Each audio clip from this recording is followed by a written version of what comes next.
Hello, welcome to the first football press conference for Liberty North football of the 2014 season. I'm Coach Clemens. We're excited to get the season kicked off this week. We have a quality opponent in Raytown High School who we've scrimmaged a couple times this summer, and they gave us more than we bargained for, and so we're looking forward to a very competitive game on Friday night. I'd like to open for your questions. I know you guys came out really strong in the Jamboree. How are you planning to keep up that strength and hype throughout the season? Well, first off, what we want to recognize is that the Jamboree was a scrimmage, and that it doesn't count. It's not for real. And so whether we went out and competed great and made a lot of plays, or whether we went out and did poorly, it's not the final indicator of what kind of football team we have. So I think that our kids understand that we're only as good as we are the next time we play, and that we had a good Jamboree. We came out and scored a couple touchdowns real early on a well-respected football program, which is good. It tells us how good we can be, but it doesn't really tell us anything about who we are. We find out who we are on Friday night. Coach, moving up to a new class, how does that kind of affect what you guys do, or does it, or is it the same? Well, people keep calling it moving up to a new class. I would say that it's just changing classes. Our schedule, our regular season schedule, is almost exactly the same as it's been the last 4 years. There's only 2 new opponents on our 9-game schedule.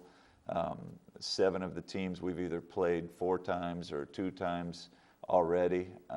Then the other 2 teams that have been added to our schedule, Blue Springs South and North Kansas City, we've been playing them on the lower levels for the last 4 years as well. So people say that we're moving up to Class 5 now. I just say that no, we're changing classes now.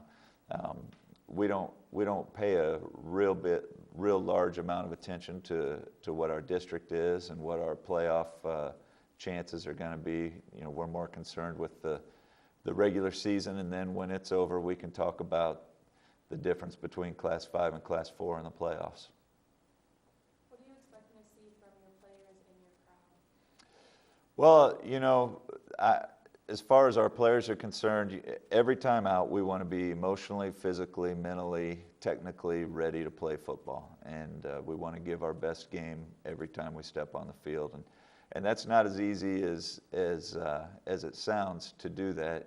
A football season is a roller coaster marathon of a season, and a lot of times you'll have a night or 2 where you just don't have it. And we want to be sure that this season, that every time out on the field we bring our best football with us. As far as the crowd is concerned, it sure is exciting when there's a big crowd and a lot of noise being made and a lot of positive energy out there. And so we'll be excited for a home game as our opener for the season. What school is your biggest threat on your schedule? Well, I think that we start off with probably 4 of our biggest threats in the first 4 weeks. This is going to be a tough month coming up. We go Raytown, Blue Springs South, Kearney, and Staley. And those are really 3 of those 4 teams are contenders for their state championship every year. I think that we're in that class as well, but you have to show it on the field when you play that night, and then you've got to be sure that whatever happens in those games, you wipe them off and look to the next week. And then down the road we've got Fort Osage as well, but these first 4 weeks with a quality Raytown team, I can't overstress that they've really put something together over there, and then followed up with the other 3 games. I mean, that's the grunt part of our schedule. With all the seniors lost to graduation, have your expectations for the team changed at all from last year? Well, you're gonna, there's no such thing as a good football team that doesn't lose a lot of seniors to graduation. That's part of the deal. And hopefully we'll have a great season this year, and then next year we'll sit down and you'll ask me, with all the seniors lost to graduation, or are you going to be as good as you were last year? I believe that we've replaced every kid that we've lost with a kid who's just as good, if not better. And so we're excited about that, and it's good to feel like you're always improving, and we feel like at this point in the season, given the fact that we've been practicing for almost 3 months now, and there's still 4 months left to go. But where we're at right now, I think is we're ahead of where we were last year at this time. Coach, after a deep run of the playoffs last year and falling just a bit short, do you feel a little extra added motivation this year to get back there and maybe make it a little further? This kind of new year. Extra motivation. Every year is a new year, and I think that as a staff we're equally motivated every year.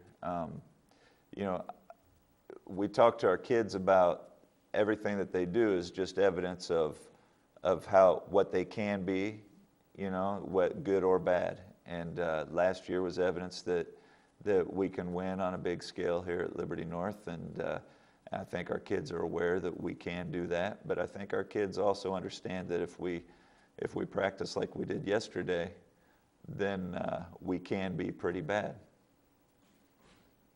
How do you maintain a good balance between the boys' confidence and performance? Well, we constantly coach them. I would say that when we do well, we probably coach them a little bit harder than when we're doing poorly.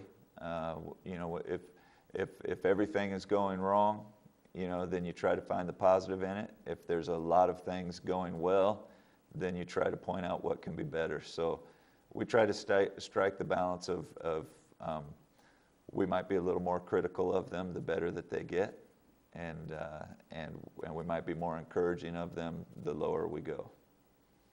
Are there injured players on the team, and if so, is that affecting the overall team spirit? Right now we have minor injuries to a lot of kids. I think everybody's healthy for the most part.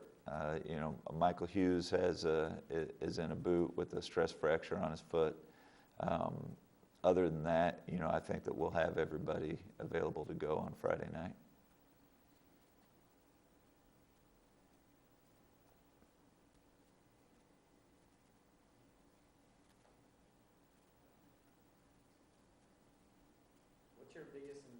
What position is your biggest improvement since the last season? Biggest improvement, I would say that, I believe, and hopefully a coach believes this every year, that we can be better everywhere than we were last year. I would say that our biggest surprise of the year, the biggest pleasant surprise of the year is the work of our offensive line, because we were returning a really strong group at every other position, and we were concerned that we weren't going to have 5 linemen who can get it done. I think we have 7 linemen who can get it done, and the offensive line has really shown that we've taken no steps down at all on that group, and I think we're a little more athletic with that group right now too. If we get our pass protection shored up, I think it'll be one of the standouts of our team. That group will be. Is it difficult having so many new freshmen to coach? Well, the freshman team is run by Coach Whited, and he does a tremendous job. They've got about 60 kids, and they look like a quality group. They've got a lot of size. I think that their average height might be taller than our varsity.